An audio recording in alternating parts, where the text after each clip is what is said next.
Allahu Akbar, brothers, please. Ya, please, kalau boleh ada cita-cita sebelum Ramadan tahun ini saya nak baca translation terjemahan Quran.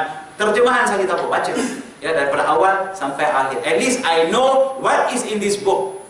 Ya, perempuan kita tahu. Please, make it a point.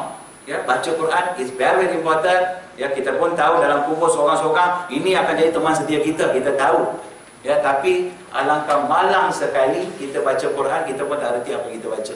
Saya zaman agama Hindu dulu saya macam tu. Banyak hafal mentera-mentera Sanskrit, dah buat puja apa semua, tapi apa benda saya tak erti sampai hari ni dah tahu. Lain, banyak saya dah tahu. Saya yang tahu pun sebab saya berguru selepas tu belajar. Ya, dan syukur alhamdulillah Al-Quran perempuan ni kita tiap hari baca. Ya, kadang-kadang baca Fatihah pun ada taslim Fatihah pun tak erti lagi. Rahmat. Ya, please ya. Yang ketiga sebagai Imam Ghazali, dia kata nak mendatangkan kebahagiaan rumah tangga, apa dia bacakan hadis Nabi SAW setiap hari pada keluarga kamu. Please ya, kata hari. Dia sebut pesan pada kaum wanita, bawa suami dah habis balik sembahyang makan semua, duduk sebelum tidur. At least a minimum. Hadis yang simple. So kawan-kawan kita dengar satu hadis satu hari. Make it a habit. Kita kan kata kita cakap tentang formation of habit kan bulan lepas. Ya, membentuk tabiat. Ya, buat satu tabiat, tabiat itu something good. Satu hari, seorang satu hadis. Atau kalau kita dengar satu hadis di masjid surah, balik cerita pada isteri kita. Ya, mungkin dah habit. Ya. Yang keempat pesan Imam Ghazali rahimahullah, dia sebut ajarkan doa-doa harian kepada anak-anak. Ya. And of course anak-anak kita pergi sekolah dah belajar semua dah kan, tak apa. Kompang kita amalkan bila suruh benda makan, minta anak kita baca doa makan. Sentiasa bukan anak kita aja baca, kita pun baca sama-sama. Kadang doa naik kenderaan, doa berpakaian, amalkan doa dia, zikrullah all the time. Dan yang kelima pesan maka kepada kaum wanita, disebut pada kaum wanita sentiasa, yang kelima disebut hidup sederhana, jangan bebankan suami. Nah, ini salah satu cara nak menarik kebahagiaan rumah tangga. Dan terakhir pesan yang maka kepada kaum wanita, dipesan kepada kaum wanita hidup sentiasa memberi galakkan, motivasi, dorongan kepada suami. Untuk apa? Pergi solat berjemaah. Kenapa banyak masjid besar tak ramai jemaah? Sebab isteri tak bagi suami keluar rumah. Betul? Tanya suaminya, betul tak? Betul lah kot. Atau isteri amat menarik. Either one lah kan? Atau kita tak suka solat jemaah. Either one is the truth. Allah yang mengetahui. Ya? Kita sayang kepada Allah.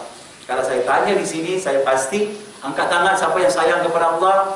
Saya pasti semua akan angkat tangan. Semua kita sayang kepada Allah. Buktikan yang kita sayang kepada Allah SWT. Bila kita sebut dalam solat kita, asyhadu an la ilaha illallah, aku bersaksi tidak ada Tuhan yang berhak disembah selain daripada-Mu ya Allah, wa asyhadu anna Muhammadar Rasulullah, aku bersaksi ya, Nabi SAW adalah pesuruh Allah. Buktikan, translate into action. Ya, buktikan. Macam mana kita nak buktikan? Ikut sunnah Nabi.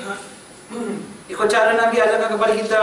Walaupun hari ini orang sebut Quran dah cukup lengkap dah, tak payah sunnah Nabi. Yes, Quran kata suruh kita solat, tapi Quran tak suruh kita baca Fatihah. Ada ke dalam Quran kata suruh baca Fatihah? Ada. Ada mana-mana ayat dalam Quran kata bacalah Fatihah? Ada. Quran dah suruh baca. Yang suruh baca siapa? Siapa yang ajarkan kita suruh baca Fatihah? Nabi SAW. Ya, jadi kita perlu kepada sunnah dalam kehidupan kita. Ya, insya-Allah. Jadi saya ulang sekali lagi, 6 perkara ini ingat. Pertama, solat awal waktu, ya, baca Al-Quran setiap hari, bacakan hadis Nabi SAW pada keluarga kita hari-hari ke hari. Yang kelima, ajarkan doa-doa harian masnun kepada anak-anak. Yang kelima, hidup sederhana. Dan yang terakhir, kaum wanita sentiasa bagi galakan, tunjukkan pada suami. Pagi-pagi galakan suami. Ya, dan anak-anak semua yang pergi masjid dulu, sekarang pun 5:40 kan. Tuan tempat nak pergi masjid, sembahyang jemaah, terus pergi kerja pun boleh. That is the best. Ya, that is the best. Kalau dapat macam itulah, kan? Atau sembahyang jemaah, balik rumah siap-siap mandi, datang ke kerja pun boleh. Either way lah. Make it as a routine, boleh. Hendak 1000 daya, tanda berhari raya. Kan? InsyaAllah. Mudah-mudahan ada sedikit keberkatan bagi kepada. Any question pokok ada? Pokok ada any question?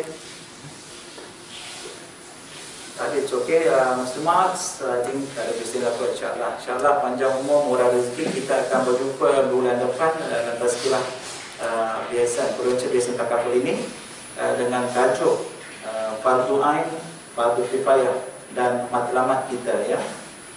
Dan the passion for action. Saya suka ni, keinginan untuk kita nak beribadah. Ya, macam mana kita nak sampai bertahap kita amat cinta, amat seronok kita nak beribadah. Seronok sangat, looking forward.